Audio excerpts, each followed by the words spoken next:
तो आज का सेशन स्टार्ट करेंगे हम लोग महात्मा गांधी के एक कथन से। उनका कथन क्या है? उनका कहना था कि प्रसन्नता ही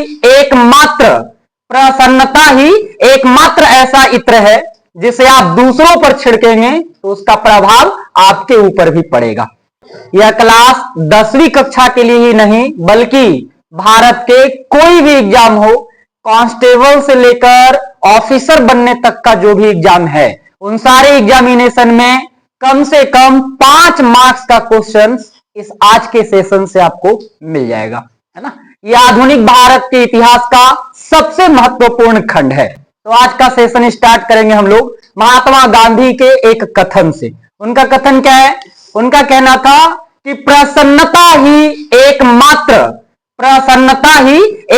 ऐसा इत्र है जिसे आप दूसरों पर छिड़केंगे तो उसका प्रभाव आपके ऊपर भी पड़ेगा, है ना।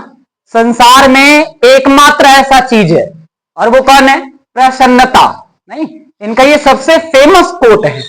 अगर आप याद करना चाहेंगे तो याद कर लीजिए, प्रसन्नता ही एकमात्र ऐसा इत्र है जिसे आप दूसरे पर छिड़केंगे तो उसका कुछ प्रभाव आपके ऊपर भी पड़ेगा।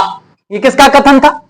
महात्मा गांधी का। और आज का हमारा सेशन भी महात्मा गांधी के से रिलेटेड ही होने वाला है ना। हम आपको कह रहे हैं कि ये सबसे महत्वपूर्ण क्लासों में से एक होगा जिसको हम लोग गांधी युग के नाम से जानते हैं। महात्मा गांधी के जन्म से लेकर मृत्यु तक के तमाम इतिहास को आज हम अपने इस स्लाइड में रखने वाले हैं, है ना। शुरुआत कुछ इस तरह से है कि आधुनिक भारत के इतिहास की अगर बात करें तो आधुनिक भारत का इतिहास 1498 से लेकर भारत की आजादी 1947 तक का जो टाइम पीरियड है, ये हमारा कहलाता क्या है? आधुनिक भारत का इतिहास। आपको पहले से भी बताकर रखे हैं कि भारत में यूरोपीय कंपनियों के आगमन से लेकर भारत के आजादी तक का जो समय काल है, ये क्या कहलाता है? ये आधुनिक भारत का इतिहास कहलाता है ना। और आधुनिक भारत के इतिहास में सबसे महत्वपूर्ण जो घटना है हमारा, वो गांधी युग है ना।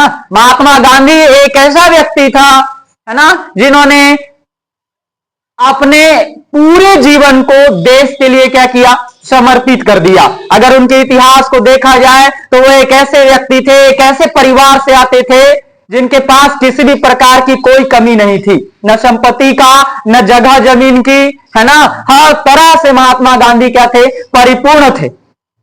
और इसके बावजूद भी उन्होंने अपना जीवन एक गरीब व्यक्ति के भांति अपने देश को क्या कर दिया? समर्पित कर दिया। तो ये बड़ा ही काबिले तारीफ है ना। कहीं से भी इनका विरोध उचित नहीं होता है। अगर देखा जाए इस गांधी युग में तो आपको यहां बता रहा है कि एनसीईआरटी का जो पुस्तक आप देखेंगे, अकॉर्डिंग टू एनसीईआरटी 1919 से 1947 ईस्वी तक का जो समय काल है वो गांधी युग के नाम से जाना जाता है। ये पहला सवाल बनता है आपके, और एग्जामिनेशन में पूछा गया है कई बार। बिहार बोर्ड का बड़ा फेमस क्वेश्चन है ये, है ना, 10वीं कक्षा का, कि बताइए निम्न में से कौन सा समय काल जो होगा वो गांधी युग के नाम से जाना जाता है? तो वो कौन होगा?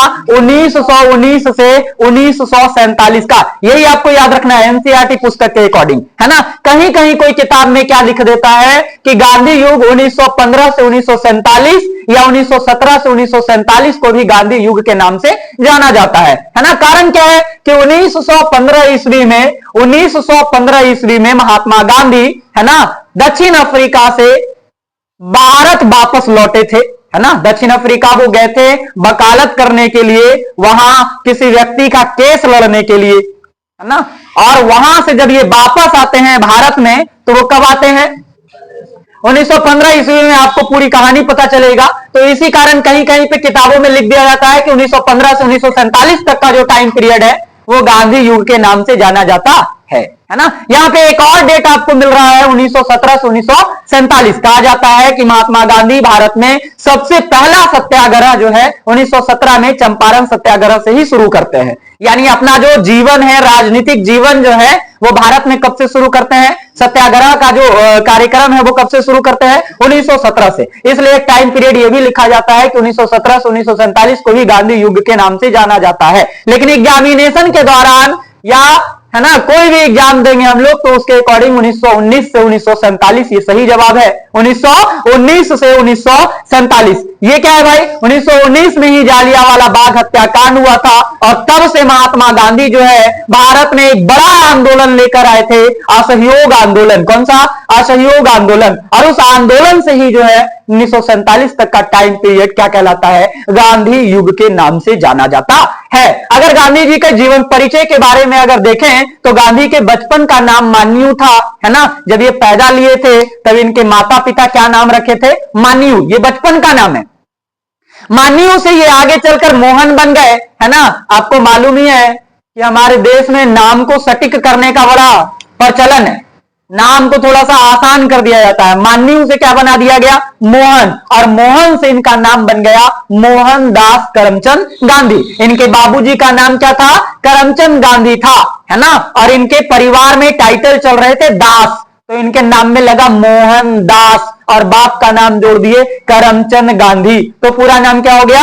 मोहनदास करमचंद गांधी। ये महात्मा गांधी का नाम के बारे में आपको जानकारी मिला। अगर जन्म की बात करें तो आप सब जानते हैं 2 अक्टूबर 1869 ईस्वी में इनका जन्म हुआ। और कहां हुआ? पोरबंदर। ये जिला है गुजरात, जो हमारा राज्य है भारत का, है ना, जो प्राचीन काल में जूनागढ़ के नाम से जाना जाता था। गुजरात जो है हमारा वो इलाका किस नाम से जाना जाता था? जूनागढ़। आपसे पूछेगा, ये प्राचीन काल के नाम है और जूनागढ़ के से ही निर्मित ये शहर है पोरबंदर, है ना, जो गुजरात में पड़ता है। भारत का ये एक राज्य है ना। इनके पिता के नाम का अगर बात करें तो आपको पहले भी बताए, करमचंद गांधी। कावा गांधी के नाम से बहुत ज्यादा ये फेमस थे। कौन?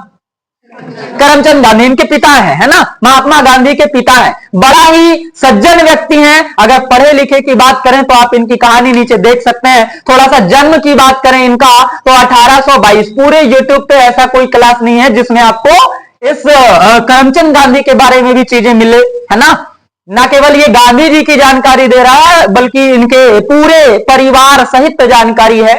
तो इनके पिता का जन्म की बात करें तो कब जन्म हुआ है? 1822 ईस्वी में। और इनकी मृत्यु कब हुआ है? 16 नवंबर 1885 ईस्वी में। 16 नवंबर 1885 ये डेट है जिसमें कावा गांधी की मृत्यु की बात करा गया है ना। एग्जामिनेशन का पैटर्न बदल चुका है। अब पूछे हुए चीजों को पूछा नहीं जाता है। अब सिस्टम चेंज कर दिए गए हैं सारे एग्जामिनेशन में। PYQ इसका मतलब होता है प्रीवियस ईयर क्वेश्चन, है ना। तो पहले के जो एग्जामिनेशन हुआ है उससे सवाल जो पूछे गए हैं वही सवाल बार बार पूछे जाते थे।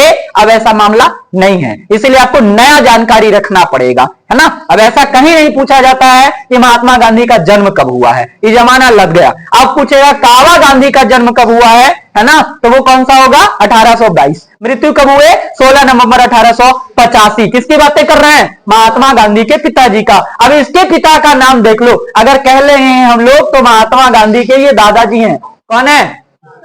अब बताइए, आप पूछ के देख लीजिए किसी व्यक्ति से कि महात्मा गांधी के दादा का नाम क्या है ना। तो थोड़ा समस्या हो सकता है उसका। उत्तम चंद्र क्या हो गए? गांधी। उत्तम चंद्र गांधी के पौत्र थे महात्मा गांधी, जिन्होंने भारत के धरती पर जन्म लिया और खतरनाक काम किए। गुलामी के जंजीरों में जो भारत हमारा बंधा हुआ था उसको आजाद कराने में अपना अथक प्रयास ही ना केवल बल्कि प्राण भी न्यौछावर कर दिए, है ना। ये इन्हीं के क्या थे? पौत्र थे। तो और माता की नाम बोले यानी दादी का, महात्मा गांधी के दादी जी का नाम क्या था? लक्ष्मी गांधी। लक्ष्मी गांधी के ये क्या थे? पौत्र थे, लक्ष्मी गांधी और उत्तम चंद गांधी। अगर करमचंद गांधी की बात करें कावा गांधी का, तो कावा गांधी अंग्रेजों के यहां क्या करते थे? नौकरी करते थे। भारत जो है अंग्रेजों का गुलाम था। भारत में यदि शासन देखे सरकार का तो वो अंग्रेजी सरकार था और अंग्रेजी सरकार के यहां ये क्या करते थे? नौकरी कोई क्लर्क, प्यून, कांस्टेबल पद पर नहीं थे। क्या करते थे? पोरबंदर और राजकोट के रियासत के PM और दीवान थे। प्रधानमंत्री और क्या थे? दीवान थे।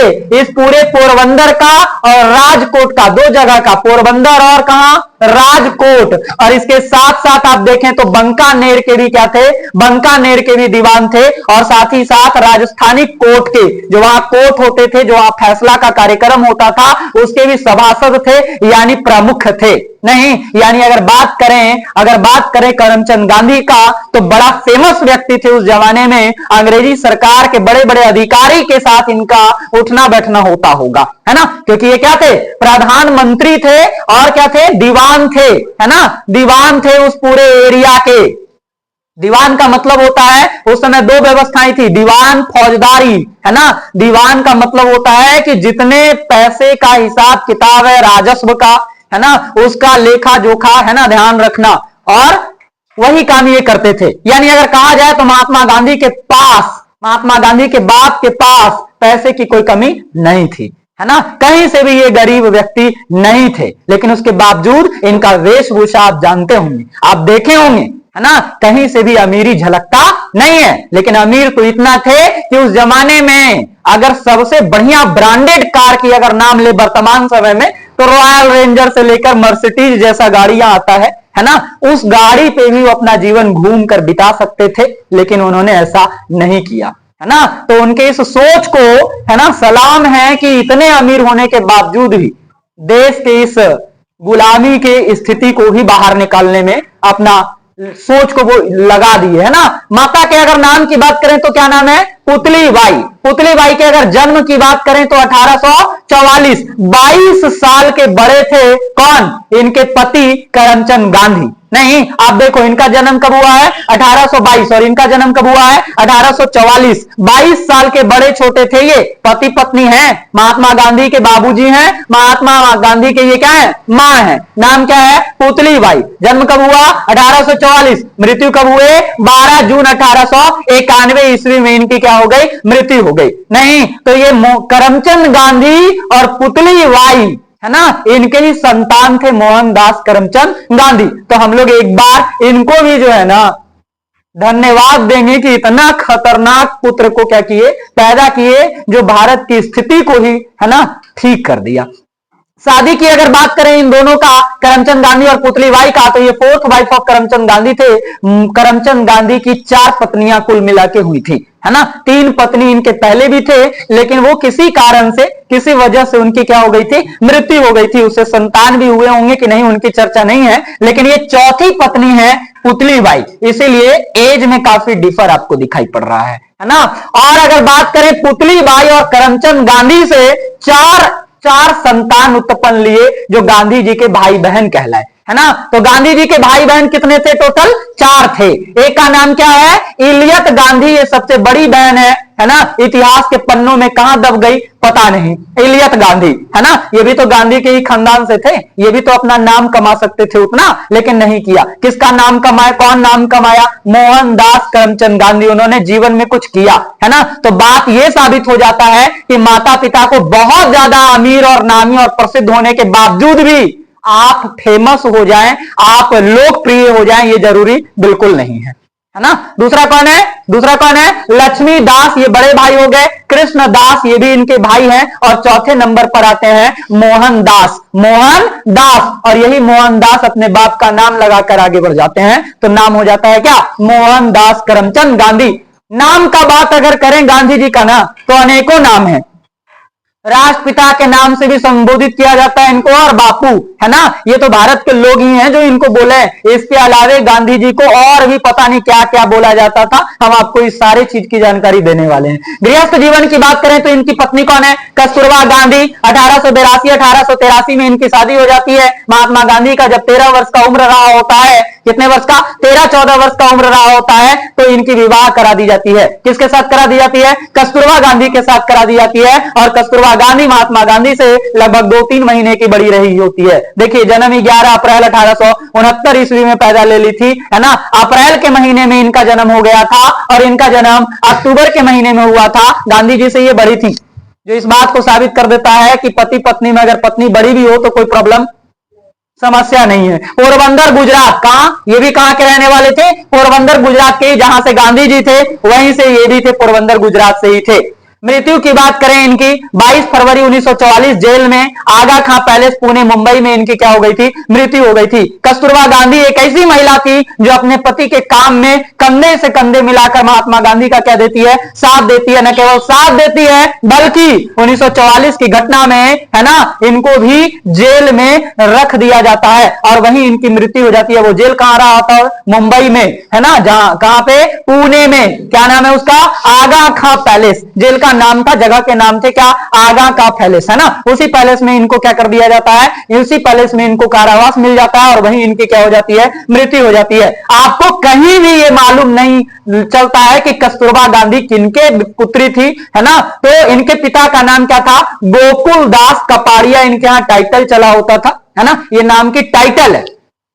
तो कस्तूरबा गांधी के पिता का नाम क्या है, गोकुल दास कपाड़िया, और माता का नाम क्या हो गया बताओ, वज्र कुंवरवा कपाड़िया, ये माता का नाम है और ये क्या है, पिता का नाम है। नहीं, ये दोनों भी बड़ा महान रहे होंगे जो इतने खतरनाक सुपुत्री का, है ना, जन्म इस धरती पर दिए, जो महात्मा गांधी जैसे व्यक्ति को गांधी बनाने में काफी सहयोग दिए। नहीं, आगे अगर कहें तो महात्मा गांधी और कस्तूरबा गांधी से कितने बच्चे हुए, 4 बच्चे हुए। बच्चे का जिक्र बहुत ज्यादा होता है, जिसमें बड़ा बेटा इनका कौन था, हरिलाल, और उसके बाद जो बेटा थे वो मनीलाल, उसके बाद रामदास और उसके बाद देवदास। 2 लाल थे, 2 दास थे, ऐसे याद रखेंगे, हरिलाल, मनीलाल और क्या है, रामदास और देवदास। और इतना खतरनाक यहां पे लिखा गया है कि इनकी जन्म मृत्यु भी ला के दिए आपको, कि इनका जन्म कब हुआ उतना ध्यान रखने की जरूरत नहीं, बहुत भास्ट हो जाएगा ये, है ना।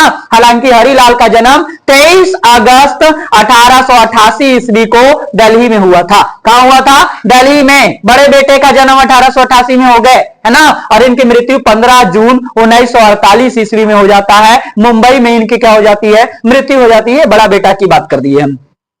सेकंड में आता है मनीलाल, 22 अक्टूबर 1892 ईस्वी, राजकोट में इनका जन्म होता है। मृत्यु 5 अप्रैल 1956 ईस्वी में, है ना, साउथ अफ्रीका में इनकी क्या हो जाती है, मृत्यु हो जाती है ना। इनके जो सेकंड वाले बेटा हैं, यानी साउथ अफ्रीका में भी इन्होंने अपना जीवन व्यतीत किया है। साउथ अफ्रीका से गांधी जी का बड़ा अच्छा रिलेशन रहा होता है। रामदास के अगर बॉर्न की बात करें जन्म का, तो 2 जनवरी 1897 ईस्वी को, है ना, इनका जन्म हो जाता है राजकोट में। कहां, राजकोट में इनका क्या हो जाता है, जन्म हो जाते हैं। और अगर मृत्यु की बात करें तो 14 अप्रैल 1969, इसका मतलब है 1969 ईस्वी में साउथ अफ्रीका में क्या हो गया, इनकी मृत्यु हो गई। अगर देवदास की बात करें तो जन्म साउथ अफ्रीका में ही हुए हैं इनका। गांधी जी और कस्तूरबा गांधी दोनों के दोनों इस समय में साउथ अफ्रीका में रहे होंगे, है ना। 22 मई 1900 ईस्वी में इनका क्या होता है, जन्म होता है। और देवदास का मृत्यु 3 अगस्त 1957 ईस्वी का बात होता है। यहां तक जो बात हुआ ये महात्मा गांधी के परिवार के रिलेटेड बातें हुआ। अब महात्मा गांधी के ओरिजिनलिटी पर अगर चलते हैं तो सबसे बड़ी बात होता है शिक्षा और पेशा,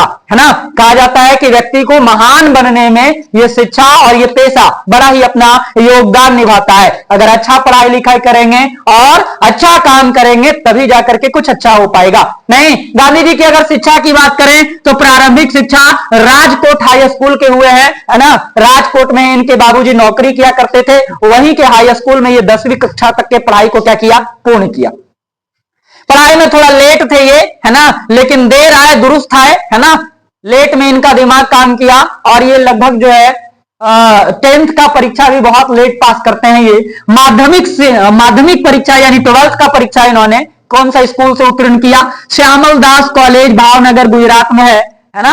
ये बहुत ही गर्म जगह है भारत का, भावनगर सबसे ज्यादा गर्म है ना। तो इसी भावनगर में श्यामल दास कॉलेज से इन्होंने क्या किया, 12th की पढ़ाई को पूरा किया। 12th के बाद ये कोई साधारण सा डिग्री नहीं लिए, ग्रेजुएशन नहीं किए आज के जैसा। इन्होंने सोचा कि देश के स्थिति बहुत बेकार चल रहा है। नहीं, 12th पास करने के बाद इनको देश के गुलामी के बारे में पता लगने लग गया कि भारत जिस तरह से गुलाम है, भारत के नागरिकों को जिस तरह से परेशान किया जाता है, भारत के व्यक्ति को किसी भी प्रकार की आजादी नहीं है, न बोलने की न काम करने की, है ना। तो हमें इसको अगर आजाद करना है तो सबसे पहले हमको अच्छा पढ़ना पड़ेगा।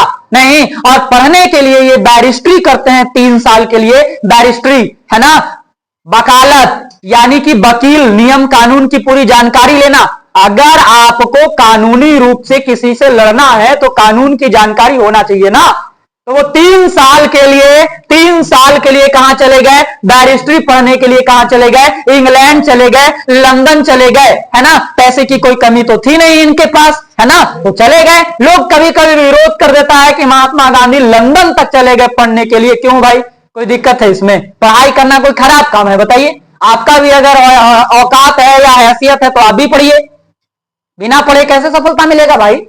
तो 3 साल इन्होंने 3 साल की एक डिग्री ली, जो कौन सा डिग्री लिया बताओ? बैरिस्ट्री। कहां से लिए बताओ? इंग्लैंड, लंदन से। और भी तो जगह होंगे, है ना, लंदन ही क्यों चूज किया इन्होंने? इन्होंने देखा कि जिस देश का आदमी, जिस देश का व्यक्ति, जिस देश का सरकार, है ना, हमारे देश को गुलामी में रखा हुआ है, हमारे देश पर शासन कर रहा है, उसी देश के कॉलेजों से पढ़कर ये गांधी आएगा और उसी को अपने देश से निकालकर बाहर फेंक देगा। ये तगड़ा इनका संकल्प था। नहीं, उसी के देश में गए पढ़ने के लिए, उसका ही नियम कानून का पढ़ाई किए और उसको ही उठा के यहां से क्या कर दिए? फेंक दिए। तो 3 साल की जब ये डिग्री करके आए तो बड़ा ही हैवी पढ़ाई करके आया इन्होंने। 1888 से 1891 ईस्वी में ये पढ़ाई करके आए, है ना। और बात अगर किया जाए तो उसके बाद 91 ईस्वी में वो भारत आ गए, मुंबई में, और 3 साल तक वकालत किए। यहां गांधी फेमस हो गए पूरे भारत में। जैसे ही पढ़ाई करके आया, वकालत का खूब सारा इनको ज्ञान था। नहीं, मुंबई में अपना जगह बना लिए, ऑफिस जिसको कहा जाता है ना। भारत के तमाम हिस्से से लोग जो है महात्मा गांधी से अपना समस्या का समाधान के लिए, है ना, एकत्र होना शुरू हो गए, है ना। अब गांधी जी का अपना पैसा कमाई भी होने लगा, इनको होगा ना। हजारों लाखों लोगों का इन्होंने समस्या का क्या किया? निपटारा किया। अंग्रेजी सरकार किसी की जमीन हड़प ली थी, अंग्रेजी सरकार किसी के घर ले लिए थे, नहीं, नौकरी नहीं दे पा रहे थे, यानी कई प्रकार के समस्याओं का क्या किया इन्होंने? समाधान किया। कहां पे रहकर बताओ? कहां पे रहकर? यानी 1891 से 93 3 सालों तक मुंबई में ही ये क्या किए? वकालत किए। नहीं, काफी फेमस हो गए। गांधी जो है ना, मोहनदास करमचंद गांधी जो है, अब ये देश के मसीहा बन गए। गरीबों का क्या बन गए? मसीहा बन गए। नहीं, यहां से इनका फैन फॉलोइंग क्या होता है? शुरू होता है। जब आप लोगों के लिए काम करते हैं तो लोग धीरे धीरे आपके साथ क्या होते जाएंगे? जुड़ते जाएंगे। जिस दिन बहुत बड़ा टीम खड़ा हो जाएगा आपका, उस दिन अन्याय के प्रति आप कुछ भी कर सकते हैं, है ना। अन्याय के प्रति यदि उतरना है तो उसके लिए सबसे पहले संघर्ष करना पड़ेगा, महात्मा गांधी के जैसा। नहीं, इन्होंने कितना बड़ा काम किया। आगे देखिए, 1893 ईस्वी, यही वो पल है, यही वो क्षण है जिससे गांधी जी का जीवन जो है क्या होता है? बहुत ज्यादा बदल जाता है। 1893 ईस्वी में गांधी जी कहां जाते हैं बताओ? दक्षिण अफ्रीका जाते हैं। क्यों जाते हैं? मजबूरन जाते हैं, कोई काम के सिलसिले में जाते हैं। ऐसा नहीं है कि वहां घूमने के लिए जाते हैं। वो किस लिए जाते हैं? दादा अब्दुल्ला कोई व्यक्ति है, गुजरात के कपड़ा का व्यापारी है ना। गुजरात शुरू से जो है व्यापारियों में आगे रहा है। आज भी अमेरिका जैसे देशों में 70% बिजनेसमैन जो है वो गुजरात के आदमी है। कहां के है? भले वो वहां का अब नागरिकता ले लिया है, अमेरिकन बन गया है, लेकिन वो जुड़ा हुआ कहां से है? गुजरात से जुड़ा हुआ है, भारत से जुड़ा हुआ है। तो गुजरात पहले से ही व्यापारियों का गढ़ रहा है और वर्तमान समय में भी गुजरात क्या है? व्यापारियों का गढ़ है। आप देखो कि बिहार का मोस्ट ऑफ जो मजदूर टाइप के व्यक्ति होते हैं वो गुजरात के सूरत में पड़े हुए हैं। बड़ा फेमस जगह ये गुजरात का सूरत, है ना। वहां पे बहुत ज्यादा फैक्ट्री है, इंडस्ट्रियल एरिया है। दादा अब्दुल्ला ये गुजरात के कपड़ा व्यापारी थे और इनका एक बिजनेस चलता था दक्षिण अफ्रीका में, और वहां कुछ तामझाम था, वहां इनके ऊपर कुछ करस करे जा रहे थे। नहीं, तो उनके मुकदमे के सिलसिले में दक्षिण अफ्रीका के डरबन जाते हैं और फाइनली उसका मुकदमा भी क्या हो जाते हैं? जीत जाते हैं। नहीं, किसका? दादा अब्दुल्ला का। ये भारतीय व्यक्ति हैं, कहां पे रहते थे? दक्षिण अफ्रीका में कपड़े का क्या करते थे? व्यापार करते थे, है ना। तो दक्षिण अफ्रीका के जो गोरे लोग थे वो दादा अब्दुल्ला को आगे नहीं बढ़ने देते होंगे। दादा अब्दुल्ला के काम में हमेशा जो है रुकावट आता होगा। तो दादा अब्दुल्ला को महात्मा गांधी के बारे में पता चला। नहीं, यहां से गांधी केवल देश में ही नहीं बल्कि पूरे विदेशों में भी अपना क्या बनाएंगे? पहचान बनाएंगे। तो निकल लिए यहां से। कब निकले? 1893। डेट याद कर लो। इंग्लैंड कब गए थे? 1888। कब आए? 1891। दक्षिण अफ्रीका कब गए? 1893। कहे को गए? एक केस के सिलसिले में गए, दादा अब्दुल्ला के केस था, है ना। और उस सिलसिले में गए और केवल गए ही नहीं बल्कि उस मुकदमा को जीत भी गए। आपको मालूम हो 21 वर्ष महात्मा गांधी अपना जीवन जो है यहां बिताया। कितने वर्ष? 21 वर्ष अपना जीवन जो है गांधी जी कहां बिताते हैं? दक्षिण अफ्रीका में बिताते हैं। जैसे ही दक्षिण अफ्रीका में एंट्री लेते हैं तो वहां इनको कई प्रकार के भेदभाव नजर आता है। भारतीय के और पश्चिमी के लोगों के बीच का भेदभाव, काले गोरे का, है ना, वहां पे जो है रंग भेद की नीति चलाई जा रही थी।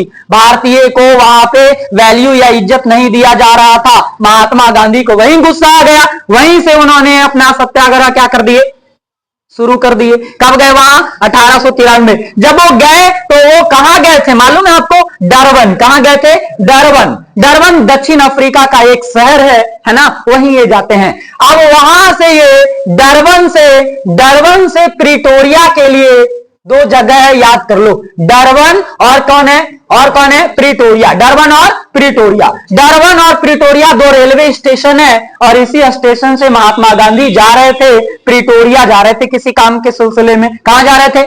कहां से?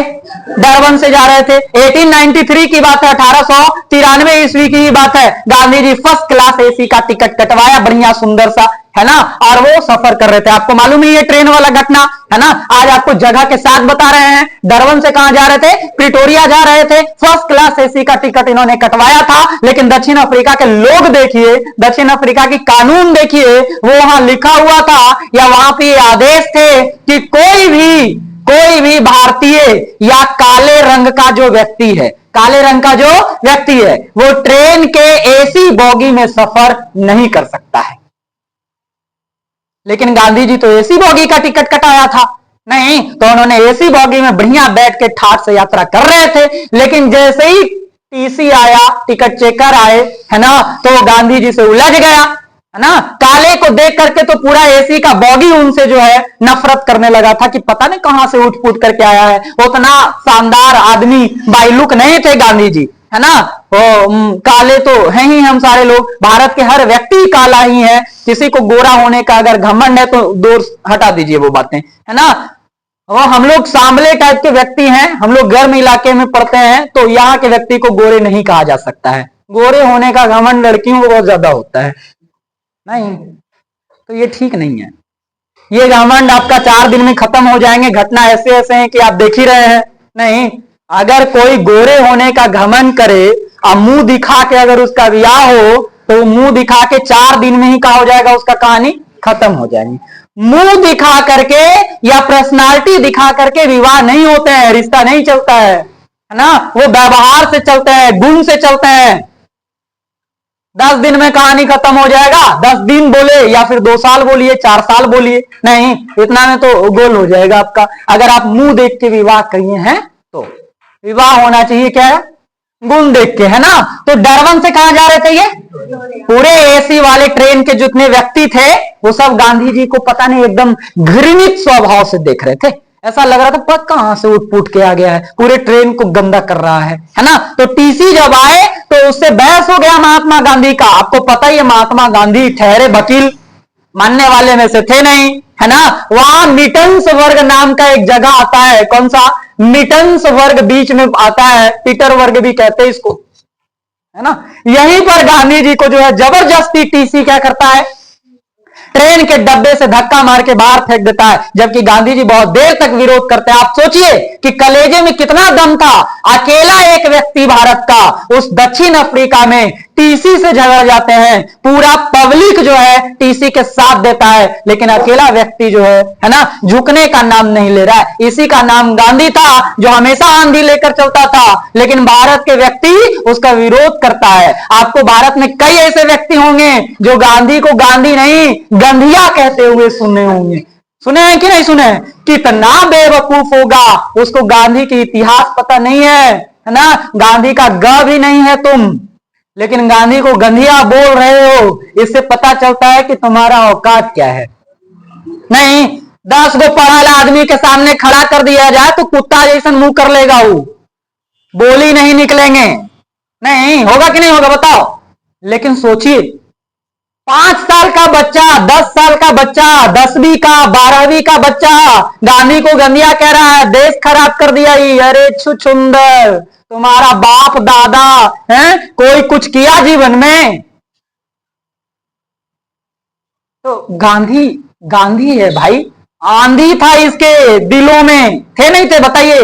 दक्षिण अफ्रीका देश है, सोचिए वहां तगड़ा रूप से खड़ा है ये व्यक्ति पढ़ाई के दम पर। टीसी को कह रहा है कि कैसे तुम यहां से हटा दोगे, टिकट कटाए हैं हम, टिकट का पैसा दिए हैं, तैयो जबरदस्ती क्या कर देता है, जबरदस्ती डब्बे से ढकेल देता है। गांधी भी लगले के सटले एक लाइन बोल ही देते हैं, क्या बोलते हैं, बेटा आज तो ट्रेन से फेंका है तू मिटन्सबर्ग में, याद रखना कल पूरे भारत से उठा के फेंकेंगे, फेंकाने के लिए तैयार रहना, है ना। और यही लाइन गांधी के जीवन को क्या कर देता है, एकदम से मोड़ देता है। जीवन में संकल्प बहुत जरूरी है, जैसा कि गांधी ने लिया। नहीं, उन्होंने मिटन्सबर्ग रेलवे स्टेशन पर क्या कहा कि ध्यान रखो आज तुम इस रेल के डब्बे से उठा के फेंके हो, कल पूरे भारत से उठा के फेंकेंगे, फेंकाने के लिए तैयार रहना। आज से तुम्हारा उल्टा गिनती शुरू है। और गांधी इतना ही नहीं किया, 1894 में उसी के देश में दक्षिण अफ्रीका में ही नाटाल कांग्रेस का क्या किया, स्थापना किया। कौन सा कांग्रेस, नाटाल कांग्रेस का स्थापना किया महात्मा गांधी। कहां पे बताओ, कहां पे किया, दक्षिण अफ्रीका में ही किया नाटाल कांग्रेस। वहां टिक गए गांधी, गुस्से में आ गए, बोले ना यहां से अब जो है रंग नीति जो है ना, रंग के आधार पर जो भेदभाव है एकरा उखाड़िए के जाएंगे। तो अगर यहां के बाद हम लोग गांधी जी को देखें तो दक्षिण अफ्रीका में गांधी की अगर कहानी देखें, है ना, तो दक्षिण अफ्रीका में भी ये 1894 में 1894 में नाटाल इंडियन कांग्रेस का क्या किए, नाटाल इंडियन कांग्रेस का गठन किए। भारतीय को न्याय दिलाने के लिए, भारतीय को जो वहां पर तंग किया जा रहा है उससे बचाने के लिए इन्होंने एक संस्था का गठन किया। इसके साथ साथ 1903 ईस्वी में द इंडियन कांग्रेस की स्थापना किया।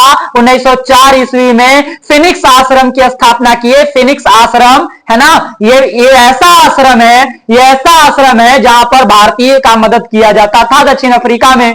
न केवल भारतीय का बल्कि दक्षिण अफ्रीका का भी दबा कुचला, है ना, व्यक्ति, उसका भी महात्मा गांधी यहाँ पे जो है बुला के संरक्षण देते थे। 1906 में इन्होंने पहली बार सत्याग्रह कर दिया। आपको मालूम है दक्षिण अफ्रीका में यह सत्याग्रह किया गया था रंग के आधार पे, काले गोले के बीच में जो मतभेद था, है ना, इसी नीति को समाप्त करने के लिए 1906 में इन्होंने पहली बार सत्याग्रह किया। और 1909 में हिंद स्वराज नामक क्या लिखे, हिंद स्वराज नामक पुस्तक का क्या किया, इन्होंने लिखा, रचना किया, है ना।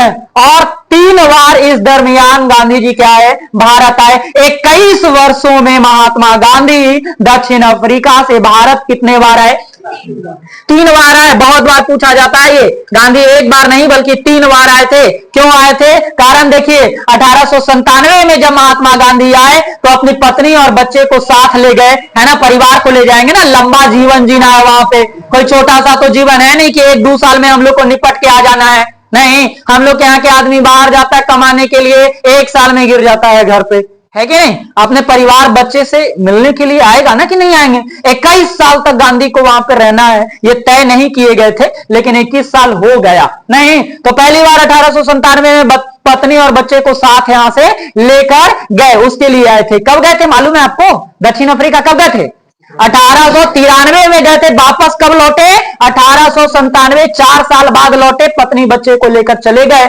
1901 में फिर गांधी वापस आए। कांग्रेस का क्या हुआ था, कांग्रेस के क्या हुए थे, अधिवेशन हुए थे, बैठक हुआ था। आपको अगले कक्षा में बताएंगे कि कांग्रेस का गठन कैसे हुआ है, किस कारण हुए हैं, क्यों हुआ है ना। तो उसी के क्या हो रहे थे, बैठक, उसी बैठक में भाग लेने के लिए महात्मा गांधी 1901 में आते हैं। यहां से चिट्ठी लिखी जाती है और गांधी जी को यहां बुलाया जाता है ना। फाइनली और अंतिम बार महात्मा गांधी 1915 ईस्वी में भारत क्या करते हैं, लौटते हैं। अंतिम बार वो तारीख होता है 9 जनवरी 1915। 9 जनवरी 1915 को महात्मा गांधी अंतिम बार स्वदेश लौट जाते हैं और इसके बाद दक्षिण अफ्रीका इनका जाना नहीं होता है। जब 9 जनवरी को लौटते हैं, पूरा भारत इस खुशी में, है ना, इनके खुशी में, इनके आने के स्वागत में, है ना, यहां बढ़िया व्यवस्था किया था। और भारत सरकार इस दिन जो है प्रवासी दिवस मनाने के रूप में ये डेट लिख लिया गया।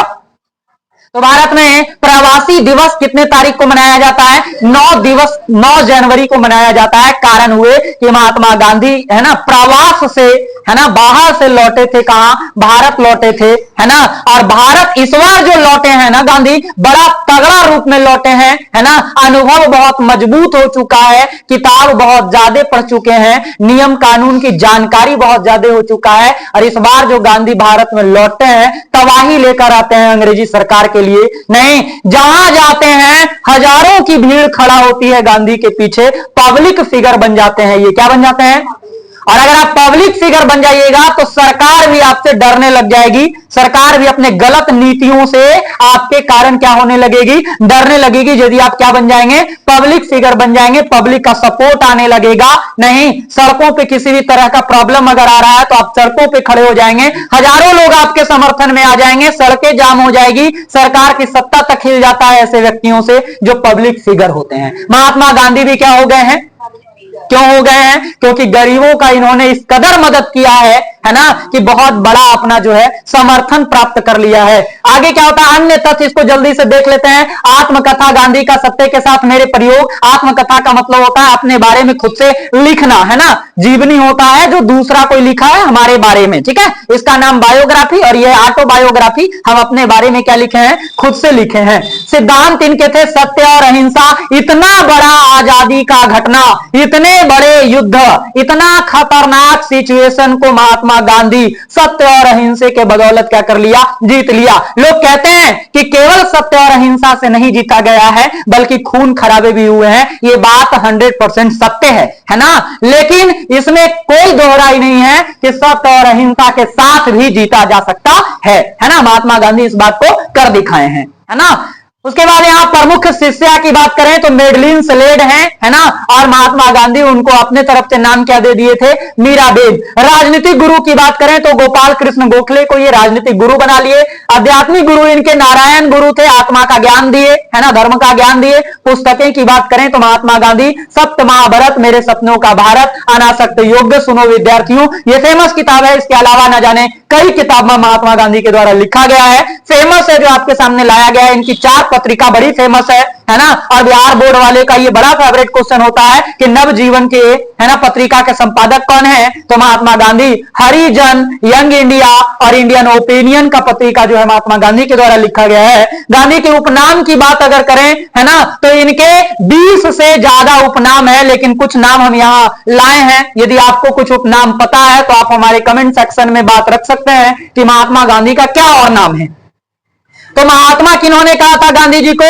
रविंद्रनाथ टैगोर। बड़ा बढ़िया गहरी मित्रता थी महात्मा गांधी को रविंद्रनाथ टैगोर से। महात्मा गांधी रविंद्रनाथ टैगोर को गुरु जी कहा करते थे और रविंद्रनाथ टैगोर गांधी जी को क्या कहते थे? महात्मा। एक दूसरे को इसी नाम से संबोधित करते थे। महात्मा गांधी को बापू किसने कहा? जवाहरलाल नेहरू और CF एडूज एक विदेशी व्यक्ति हैं, है ना। और साथ ही साथ जवाहरलाल नेहरू भी महात्मा गांधी को क्या कहते हैं? बापू कहते हैं। महात्मा गांधी को अपना कोई खास नाम लेने का शौक नहीं था, बल्कि आम लोग, आम नागरिक ही महात्मा गांधी के कई नाम सौंप दिए थे। इसमें एक नाम राष्ट्रपिता है जिसको हम अभी लिख रहे हैं। ये राष्ट्रपिता क्या है? राष्ट्रपिता। ये महात्मा गांधी को सुभाष चंद्र बोस के द्वारा क्या किया गया था? नामांकित किए गए थे। सुभाष चंद्र बोस क्या? राष्ट्रपिता। इसके साथ साथ मलंग बाबा, जम्मू कश्मीर की ये प्रजातियां हैं, कवालियों की प्रजाति है, आदिवासी है ना, जो महात्मा गांधी को क्या कहते थे? मलंग बाबा कहते थे। बड़ा ही उसी तरह का ये करते थे, किसी से कोई मतलब नहीं है, लोगों का जो है सहायता करते थे। आधनग्न फकीर कहा था विंस्टन चर्चिल, है ना। इसकी बात नहीं माने थे महात्मा गांधी। ये इंग्लैंड का, लंदन का प्रधानमंत्री रहा होता है उस समय, और महात्मा गांधी इसका बात नहीं सुनते हैं, है ना। तो गुस्से में आकर के क्या कहता है? अर्धनग्न फकीर कहता है, कुछ भी कह लो। भिखारियों का राजा मदन मोहन मालवीय के द्वारा इनका नाम दिया गया था। कई नाम से जाने जाते हैं महात्मा गांधी, है ना। 1915 से 1947 के बीच हमारे देश में जो इनका काम रहा वो कुछ इस प्रकार से रहा, जो एक एक टॉपिक पे हम लोग अगले क्लास में हम लोग देखेंगे। 1915-16 इसकी हम लोग तय करेंगे डेट। ये ईस्वी है, साबरमती आश्रम का स्थापना किए महात्मा गांधी। आश्रम या ऑफिस होना जरूरी है ना, जहां लोग हमसे आके क्या करेंगे? मिलेंगे। साबरमती आश्रम वो जगह बनाए महात्मा गांधी जहां पर लोग आकर के महात्मा गांधी से क्या करते थे? मिलते जुलते थे। और आपको पता है कि हजारों की संख्या में लोग जो है इनके पीछे जुड़ते गए, है ना। हाल ये हो गए कि बनारस हिंदू यूनिवर्सिटी में महात्मा गांधी एक बार जो है ना, इसी 1915-16 के दरमियान, इसी 1915-16 के दरमियान बनारस हिंदू यूनिवर्सिटी में एक सभा रखा गया और उस सभा में महात्मा गांधी को सभापति के रूप में बुलाया गया। जब महात्मा गांधी सभापति के रूप में वहां पहुंचे, 20,000 लोगों से ज्यादा जो है इस सभा में, बहुत खतरनाक संख्या में क्या किया, लोग भाग लिए, महात्मा गांधी को सुनने आए। ये फैन फॉलोइंग था महात्मा गांधी का। नहीं, इसी सभा में जो है पश्चिम चंपारण के एक व्यक्ति राजकुमार शुक्ल नाम का ये व्यक्ति है ना, राम कुमार या राजकुमार शुक्ल नाम का ये व्यक्ति आता है और महात्मा गांधी को इसी सभा में, बीएचयू के सभा में है ना, चंपारण के समस्या को दिखाता है ना, कहता है कि बाबा एक बार जरा चंपारण पर भी अपना उपकार करिए। यहां अंग्रेजी सरकार बहुत ज्यादा अत्याचार कर रहा है, किसानों को जमीन हड़प ले रहे हैं, नील की खेती करने पर मजबूर किया जा रहा है, 3 कठिया प्रणाली लगा दिया है। अगर आपके पास 20 कट्ठा जमीन है तो 3 कट्ठे जमीन पर नील की खेती करनी जरूरी है। इसको कहते हैं 3 कठिया प्रणाली। हम लोग देखेंगे, अभी शॉर्ट में देख रहे हैं ना। तो 3 कठिया प्रणाली लगा दिया है, नील की खेती करने से जमीन बंजर हो जाता है। नहीं, और तो और हम लोगों को मुनाफा भी नहीं देता है, मजदूरी भी नहीं देता है, और तो और नील भी नहीं देता है। नील को सारे के सारे नील को कहां लेके जाया जाता है, इंग्लैंड लेकर के जाता है। बहुत समस्या है, इसलिए आप एक बार है ना, आपसे विनती है कि एक बार चंपारण की धरती पर आपका चरण स्पर्श बहुत जरूरी है। महात्मा गांधी आश्वासन देते हैं कि ठीक है, चिंता की कोई बात नहीं है ना, हम बस तुरंत जो है 1917 में ये सभा खत्म करके बस यहां से यात्रा शुरू कर देंगे, पहुंच रहे हैं हम। 1916 में ही महात्मा गांधी उस सभा को खत्म करने के बाद और भी काम देखने के बाद चंपारण के लिए क्या कर देते हैं, निकल जाते हैं। अंग्रेजी सरकार को इतना डर था कि वो चंपारण जाने के बस, ट्रेन इत्यादि जितने यातायात की सुविधा थे सबको बंद कर दिया था। कारण किसी तरह से महात्मा गांधी वहां नहीं पहुंचे, है ना। 1916 में बिहार के धरती पर पहली बार महात्मा गांधी पटना स्टेशन के है ना प्लेटफॉर्म पे अपना पैर रखे थे। आप जब भी पटना जाइएगा तो आपको ये सुनते हुए मिलेगा, वहां अनाउंस किया जाता है कि 1916 में महात्मा गांधी पहली बार जो है ना, अपना बिहार के धरती पर अपना चरण स्पर्श कराए थे। और यहीं से इनका जो है अपनी कहानी क्या होता है, शुरू होता है। इसलिए कहा जाता है कि भारत का कोई भी बड़ा घटना हो उसका शुरुआत कहां से होता है, बिहार से होता है। अगर भारत का विकास करना हो तो बिहार का विकास बहुत जरूरी है ना। हम तमाम उस राजनीतिक पार्टियों से ये गुजारिश करेंगे कि बिहार का विकास जरूरी है, तभी भारत का विकास क्या होगा, संभव है।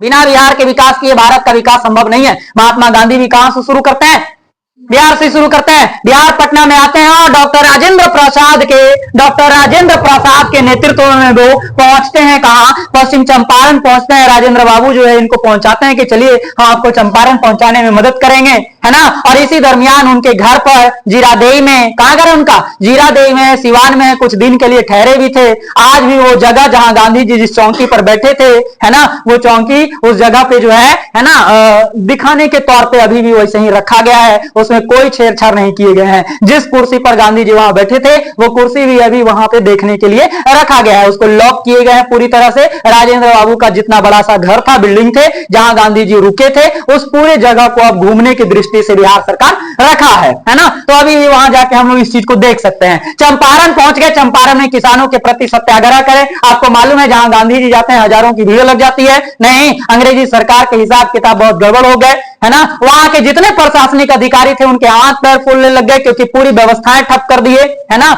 उन्होंने आदेश दे दिए कि अगले 1 दिन के अंदर अंदर तुम ये सब व्यवस्था अगर नहीं छोड़ता है, आंदोलन पर बैठ जाएंगे। याद रखना, जिस दिन आंदोलन पर बैठ जाएंगे उस दिन तुम्हारी पूरी सिस्टम क्या हो जाएगी, गड़बड़ हो जाएगी। वहां के पदाधिकारी गांधी जी से बात करने के लिए आते हैं, गांधी नकार देते हैं कि तुम बात करने के लायक नहीं हो, बड़ा अधिकारी को भेजो। तुम क्या बात करेगा, कोई दरोगा आके बात करे हमसे, हैं, ये क्या मतलब होता है, अधिकारी बुलाओ, तुम्हारा तो कोई पावर ही नहीं है, कोई साधारण आदमी थोड़ी है गांधी जी, पढ़े लिखे व्यक्ति हैं, अपने पद का गरिमा है। यही तो सबसे बड़ी बात है कि आपको किससे बात करना है, ये लेवल आपको पहचानना होगा, आप किस तरह के व्यक्ति हैं। नहीं तो महात्मा गांधी उन सारे को कहते तुम बात करने के लायक ही नहीं हो।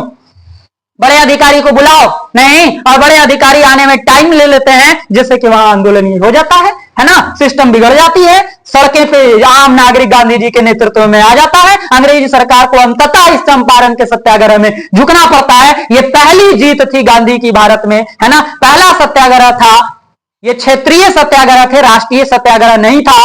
भारत में पहली आंदोलन महात्मा गांधी का 1920 में होता है, असहयोग आंदोलन, है ना, ये बड़ी आंदोलन है, ये राष्ट्रीय आंदोलन है, लेकिन ये क्षेत्रीय सत्याग्रह है 1900 चंपारण का, ये पहली बार हुआ था। 1918 में अहमदाबाद मिल मजदूर भूख हड़ताल किए, है ना, अहमदाबाद से तुरंत लेटर आ गया, जैसी चंपारण सत्याग्रह खत्म किए, अहमदाबाद के मजदूरों ने लेटर लिखा कि बाबा एक बार हमारे यहाँ आइए, बहुत दुख है। किस बात का दुख है भाई? मजदूर को बहुत दुख है, अहमदाबाद में जितने मिल हैं, मिल के जो मालिक हैं हमारे ऊपर अन्याय कर रहा है। प्लेग की बीमारी फैली थी, क्या फैली थी? प्लेग की बीमारी फैली थी, तो उस समय क्या है कि मजदूर वहां से सब लोग निकलने लग गए, तो कंपनी के मालिक ऑफर दिया था, क्या दिया था? ऑफर दिया था, 100% का ऑफर बोनस दिया था। 10,000 अगर सैलरी है तो 10,000 आओ मिलेगा, पेमेंट कितना? 20,000 रुपया, 100% का बोनस दिया था। लोग जो है लोभ से, है ना, या जो लोभ क्या बोले, उसकी बेचारी मजबूरी है ना, कि वो पैसा अधिक कमाने के चक्कर में उस प्लेग जैसे महामारी में भी अपने घर नहीं लौटे, बल्कि काम किए, है ना, तो मिल तो ओपन रहा। जैसी प्लेग बीमारी खत्म हो गया, ये वेतन को सीधे के सीधे जितना था उतना कर दिया। नहीं, ये तो दुख है भाई, ये तो समस्या, इतना जल्दी कैसे हटा दोगे? महात्मा गांधी को लेटर लिखा गया, महात्मा गांधी कहे ठीक है, चिंता की कोई बात नहीं है, बहुत जल्दी हम अहमदाबाद पहुंच रहे हैं। कितना काम किया है गांधी, आप देख लो, अपने परिवार से मिलने जुलने तक का समय नहीं रहा है, और इस गांधी को लोग खराब कहते हैं, है ना। आप दिन भर काम नहीं कर सकते हैं, दिन भर काम करिएगा तो रात भर शरीर दर्द करेगा, मुंह दर्द करेगा, है, परिवार के बीचों में रह के समय व्यतीत कीजिएगा। बेचारे चंपारण से कहां पहुंच गए? अहमदाबाद के मिल मालिकों को एक बार चेतावनी दे दिए कि सुन लो भाई, है ना, ये बोनस तुमको देना पड़ेगा, अगर नहीं दिए 24 घंटा का टाइम है। गांधी जी जब भी लेटर लिखते थे 24 घंटा का समय है ना, तुम इसको जो है ठीक करो, वरना अगले दिन हम जो है आंदोलन पर बैठेंगे। और इस बार आंदोलन ना, इस बार भूख हड़ताल पर बैठेंगे, मर जाएंगे जब तक तुम ये सारे काम नहीं करके देते हो। अब मर जाएंगे ना तो फिर समझ लेना क्या होगा। पब्लिक फिगर ना है, कोई पब्लिक फिगर आदमी की अगर हत्या हो जाए तो समझ रहे हैं क्या हो जाएगा? उसके फैन फॉलोइंग है ना, देश में जहां तहां दंगा हो जाएंगे, है ना, और इस सबका जिम्मेवार कौन होगा? अहमदाबाद के मिल का मालिक। गांधी जी अगले दिन उठ सोचा, साधारण व्यक्ति है ना, गांधी जी बैठ गए, अगले दिन भूख हड़ताल पर खाने नहीं खाएंगे। 21 दिन तक भूख हड़ताल चला, 21 दिन तक पानी पी करके महात्मा गांधी ये आंदोलन किया था। लोग इस पर भी सवाल उठा देते हैं कि संभव नहीं है। भाई, भारत में ऐसे ऐसे व्यक्ति हुए हैं जो न जाने कितने कितने सालों तक तपस्या किए हैं। तुमको ये बात मानने से, है ना, ये मानने में हजम क्यों नहीं हो रहा है? भूख हड़ताल किए, पानी पी करके लंबा, और अंततः जो है मिल के मालिक को झुकना पड़ा। ये गांधी जी की दूसरी बड़ी जीत थी, है ना, और बोनस को लाकर 35% पर सेटिस्फाई किया गया। बात कितने पर बन गए? 35% पर बात बन गया। ठीक है, अगली बार गांधी जी जो है बड़ा आंदोलन करते हैं, असहयोग आंदोलन। अंग्रेजी सरकार जो है बार बार धोखा दे रही है, गांधी जी चेतावनी दे रहे हैं, भाई सुधरो, नहीं तो अभी खतरनाक आंदोलन होगा। कौन सी आंदोलन? असहयोग आंदोलन। और ये टारगेट है, उखाड़ के फेंक देंगे। आम जनता को महात्मा गांधी कहे असहयोग आंदोलन करेंगे और 1 साल में इसको रफा दफा करके खत्म कर देंगे। नहीं, लेकिन 5 फरवरी 1922 ईस्वी को चौरी चौरा का हत्याकांड होता है, जिसके वजह से ये असहयोग आंदोलन दब जाते हैं। अगले सेशन में देखेंगे उसको। 1930 ईस्वी में गांधी जी दांडी यात्रा कहते हैं, है ना, ये नमक कानून लगा दिया था अंग्रेजी सरकार, नमकों पर टैक्स लगा दिया था। महात्मा गांधी बड़े क्रोध में आ गए कि भाई तुम नमक को नहीं छोड़ा है तो तुमको नमक पर टैक्स नहीं लगावे देंगे, है ना। साबरमती आश्रम से पैदल यात्रा तय करेंगे डांडी के लिए। डांडी जगह का नाम है, समुद्र के किनारे एक गांव है डांडी। और कहां से चलेंगे हम? साबरमती आश्रम से चलेंगे, अब पैदल चलेंगे, है ना, और समुद्र के किनारे आके नमक बनाएंगे, नमक खाएंगे, और तुम्हारे इस नमक कानून को रद्द कर देंगे, और देख लेंगे कि तुम्हें कितना हिम्मत है कि तुम टैक्स ले लोगे हमसे। ये गांधी था।